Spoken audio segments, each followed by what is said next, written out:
سلام. 5 تا کار که تو آخر زمان قطعا نجاتت میده. چجوری توی آخر زمان یه GPS خونگی بسازیم؟ ماهواره از کار افتادن، نقشه‌های گوگل از رده خارج شدن، اما شما هنوز هم باید حرکت کنید. و خب شما نمیخواین دور خودتون بچرخین، پس بیاین یه GPS خونگی بسازیم.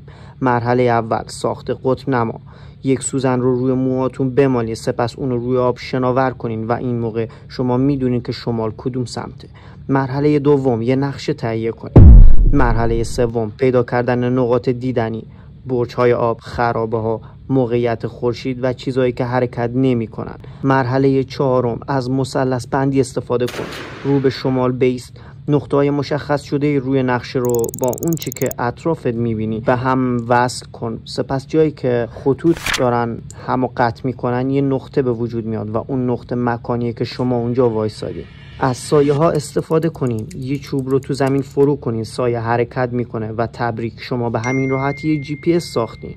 خلاصه که جهتیابی برای بقا ضروریه، اما یه حدس اشتباه باعث میشه شما توسط زامبیا خورده بشید. بزن دیگه دکمه سابسکرایب رو تا بریم برای بقیه ویدیو. اگه آخر زمان رخ داد چجوری صابون درست کنیم؟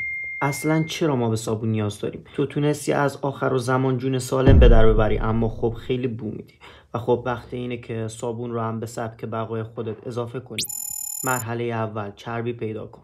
چربی حیوانی، روغن پخت و پز، حتی گوشت کنسرو شده. تو مرحله دوم خاکستر آتیش رو با آب مخلوط کنین و بذارین تا خوب جا بیافته. با یه لایک و سابسکرایب کمک کن بیشتر ویدیو بسازم. دمت گرم که ساب کردی. مرحله سوم چربی و مخلوط آب و خاکستر رو به هم ترکیب کن، طوری به هم بزنین انگار که زنده موندنتون به اون بستگی داره، چون ممکنه واقعا این اتفاق بیفته. خلاصه بعد یه ساعت یه خمیر خیلی غلیظ به دست میاد. اگه صابون خوشبو میخوای از زغال چوب یا زغال گیاه استفاده کنین و قبل از اینکه توسط زامبیا خوردشین دست و صورتتون رو خوب با صابون بشورید. بقا و زنده موندن فقط به غذا خوردن نیست. چجوری تو آخر زمان غذا تهیه کنیم؟ نه غذایی، نه خاکی، اما بطری آب آشامیدنی و شاید کمی سالاد. یه بطری پلاستیکی رو از وسط نصف میکنین، قسمت بالاش رو به پایین میچسبونین، در پوش رو به سمت پایین قرار میدین و برای بالا کشیدن آب یه نخ یا پارچه بذارین. قسمت بالا رو با دستمال توالت پر کنید. در مورد دانه ها چی؟ خب نخود فرنگی خشک، عدس و دانه های ادویه کهنه.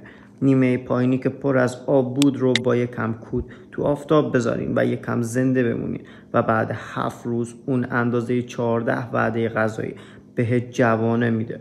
خب درسته که تمدن از بین رفته، ولی هنوز هم فتوسنتز جواب میده. برای حمایت از من لایک و ساب یادت نره. خدا نگهدار.